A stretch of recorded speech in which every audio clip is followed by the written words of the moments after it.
Well, we had to start the show with a bird expert who you guys at home, we know that you've grown to love.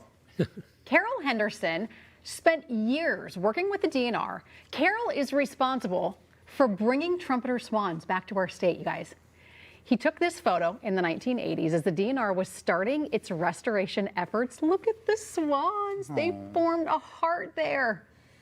Carol loves birds. Carol loves swans. He is here with us to talk a little bit more about that love. Yeah. Carol, thanks for being here. Oh, Good thank morning. You. Thank you for the invitation. You tell It's great such to be back. Great bird stories, and we really do appreciate Oh, that. thank you. Do you want to start with the bald eagle story and how it affected your son? Oh, yes. The first story I have to share this morning, and this goes back in my DNR history, 44 years now. Wow.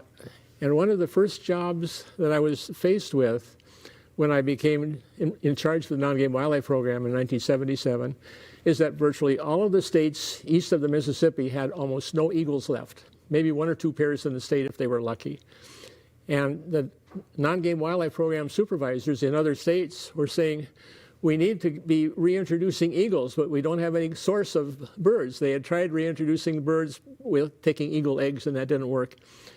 And we, at the time, and this was in, the 1970s, late 1970s. I remember those. This is great. Me with my son Craig. Aw. And I said, we have about 100 eagle chicks being produced every year, and we're willing to share some of those with states like New York, Georgia, and other states to help them restore their population.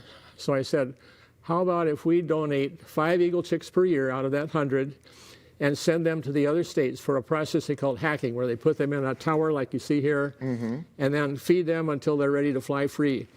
And so I made arrangements with New York, Georgia, Missouri, Arkansas, and Tennessee.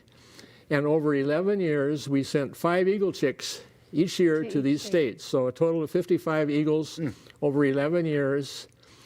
And the most wonderful thing was that those states now have over 4,000 pairs. Wow. And it started with 5 chicks. Yeah, And then- your idea.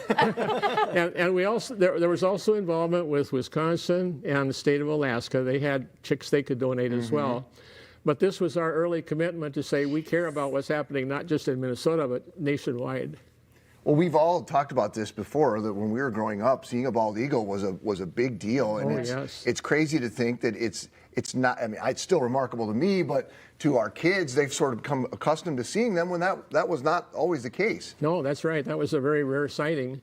And I felt that we had an opportunity to make a difference, not just with Minnesota's eagles, but on a nationwide basis, so that we were able to help these other states, and now they're doing very well. I love that. And on our first trip up, I took my son Craig with me because I wanted him to see what we were doing. And when our tree climber got up to the top of the tree, the eagle spooked. It jumped out of the nest and sailed across this meadow and landed on this little branch. And so we were able to just walk right up to the eagle. Craig and I got to see the eagle up close and personal, and then we grabbed the eagle, and that's the one that was sent off to New York to the process where they were starting their eagle restoration efforts. And they were one of the very first states to make a difference in bringing back their eagles. Wow, that's remarkable. We know your love for swans. We now know about your love for eagles. Tell us about hummingbirds, because we didn't get a chance to talk about this last time you were here. No, this is something most people never heard about. No, everybody loves hummingbirds, and they should be coming back within about a month. They usually show up about the end of the first week of May. And their cardinal flower is a plant that attracts them. I just showed you the scarlet runner beans. They're wonderful.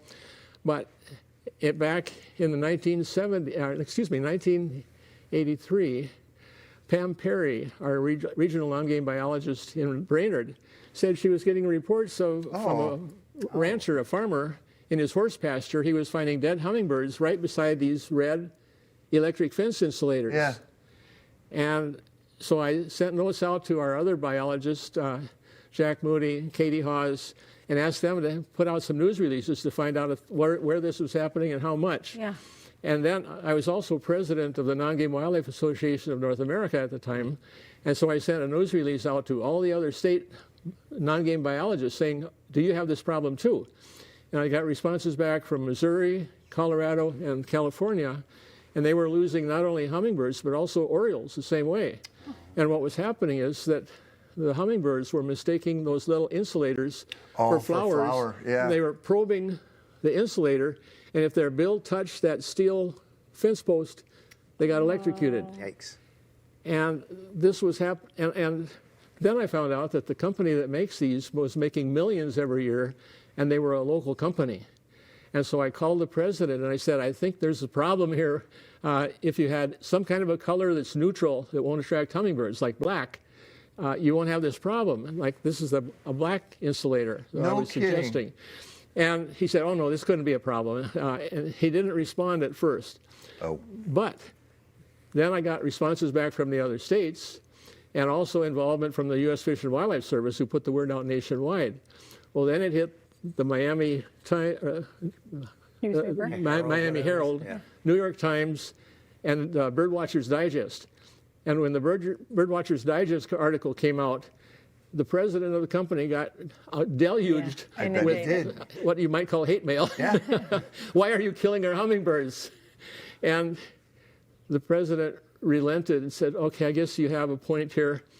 And so this happened in like May, June, July of 1983. And within a year, he switched over the color to black. So now the red snappers are black. And sometimes you'll see them yellow, but that's a neutral color also. Oh. So anyway. So again, you saved another species of birds. So we've got swans, eagles, and hummingbirds that Carol Henderson has had had a huge part in. It's remarkable. And you'll be interested to know that when I was in graduate school, I took courses in wildlife management.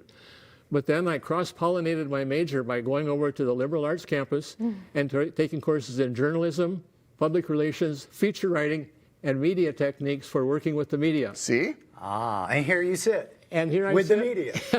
And it's still working. And still working. So I really recommend that when people are planning their graduate education, cross-pollinate your major with another skill set. I love it. That's smart. Well, Carol, thanks so much for coming again. We'd love to sit here and spend the whole hour with you, but we got a whole bunch of people waiting in the back to talk to. So it's the day for the birds. Thank you very much. And we did have a huge response the last time you were here. People just love you. Yeah. Oh. So thank we'll have you back here. again if you're willing to. Yeah. Oh, I have something I brought along for you today. Is it a bird? No. This is a booklet I wrote. I was a grad student at the University of Georgia in 1970 for the very first Earth Day. Wow. Look at that. Well, there's one book. You've Yeah. also written many others, and if you want to find one that's good for you, we posted a link at minnesotalive.com. Carol,